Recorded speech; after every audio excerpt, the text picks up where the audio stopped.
राहुल गांधी जी के इसी दोगलापंथी के कारण अब तक वे प्रधानमंत्री नहीं बन सके और ना ही कभी बन पाएंगे। वो क्या है ना, जो बंदा अपने देश में अराजकता फैलाता है, अपने देश के यूथ को फॉल्स इंफॉर्मेशन के थ्रू भड़काता है, अपने ही देश का सेंसिटिव इंफॉर्मेशन अपने विदेशी भारत विरोधी दोस्तों के साथ शेयर करता है एंड जो अपने ही बाप दादाओं के द्वारा बनाए गए कानूनों का उल्लंघन करता है, तो जनता उस जैसे इंसान को देश की रिस्पॉन्सिबिलिटी कैसे दे सकता है। वेल दोस्तों, मैं ऐसा क्यों बोल रहा हूँ, आप इस वीडियो को पूरा देखो, आपको समझ आ जाएगा। खैर दोस्तों, आप लोग सपोर्ट बहुत कर रहे हो, लेकिन एक चीज हमेशा शायद भूल जाते हो, फॉलो करना। सो फटाफट से फॉलो कर लो। चलो शुरू करते हैं। पहले आप ये वीडियो देखो। This country has a majority of young people. Prime Minister Modi is the most anti-youth Prime Minister India has ever had. The boys and girls who are walking the streets of Delhi are not criminals. They are demanding their rights. Rahul Gandhi ji, मैं आपकी व्यथा students के प्रति समझ सकता हूँ। आपको students की बहुत ज्यादा चिंता है ना? तो मेरा एक सवाल है आपसे, इस वीडियो के बारे में आप क्या कहेंगे?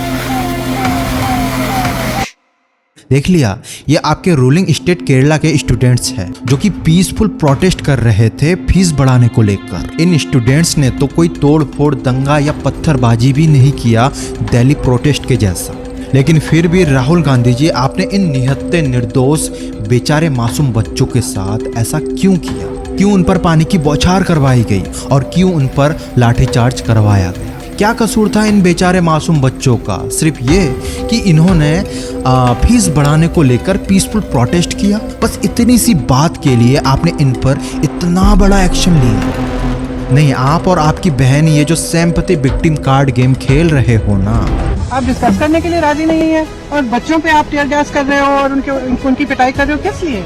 बच्चे हमारे। इशू स्टूडेंट्स की है, यूथ के फ्यूचर की है, और ये जो किया जा रहा है, लोगों को मारा जा रहा है, पीटा जा रहा है, this is completely an Indian. ये सिंपैथी तब कहाँ गई थी जब केरला के स्टूडेंट्स को बुरी तरह से पीटा जा रहा था? है कोई जवाब आपके पास? नहीं होगा। पता है क्यों? क्योंकि जिनके खून में ही दोगलापंथी होती है ना सर, वे कभी भी सुधरते नहीं एंड वो हर जगह सिर्फ अपना ही फायदा देखते हैं, इसीलिए वे कभी पीएम नहीं बन पाते। Simple is that. हाँ, एक बार के लिए हम आपका सपोर्ट करते अगर आपको वाकई में बच्चों की चिंता होती। खैर, मुझे ये समझ नहीं आ रहा कि आप प्रधानमंत्री मिस्टर नरेंद्र मोदी जी के आवास के बाहर धरना यानी प्रोटेस्ट क्यों कर रहे हो? आप थोड़े से टट्टी बुद्धि के हो क्या? हैं? पता है क्या, आपके बाप दादाओं ने आपको विदेशों से एजुकेशन सर्टिफिकेट खरीद तो दिया, लेकिन इसका मतलब ये कतई नहीं है कि आप एजुकेटेड बन गए हो। ऐसा क्यों? क्योंकि इतना कॉमन सेंस तो हर किसी में होना चाहिए कि देश के प्राइम मिनिस्टर आवास के आसपास कोई भी प्रोटेस्ट या एक्टिविटी इलीगल होती है, ये उनकी सिक्योरिटी का मैटर हो जाता है। देखो, हमें भी पता है कि आपको ये सारा प्रोटोकॉल एंड लॉज अच्छे से पता है, लेकिन फिर भी आपने ऐसा किया, आखिर क्यों? चलो दोस्तों, मैं बताता हूँ। देखो, इस इलीगल प्रोटेस्ट के पीछे इनका एक ही मकसद था। जैसा कि आपने देखा कि इनको पुलिस एंड सिक्योरिटी के थ्रू पीएम आवास के सामने से उठा लिया गया for prime minister safety protocol, लेकिन इस इवेंट को राहुल गांधी के थ्रू ऐसे नेगेटिव वे में प्रेजेंट किया गया जनता के माइंड वॉश के लिए, लाइक कि देखो जनता, देखो मोदी जी एक डिक्टेटर है। मैं बस आपके हक की मांग के लिए वहां प्रोटेस्ट करने गया था, लेकिन उन्होंने मुझे इतनी बेरहमी से मार पीट कर हटा दिया।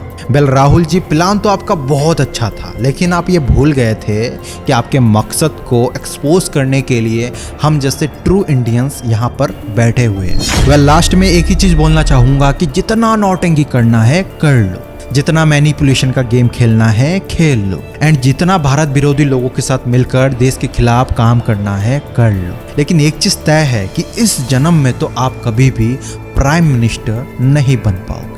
एंड हाँ, अगर ऐसा ही चलता रहा ना, तो जहां जहां आपकी सरकार है, आप उससे भी हाथ धो बैठोगे। That is all for today. To follow. जय हिंद, जय भारत।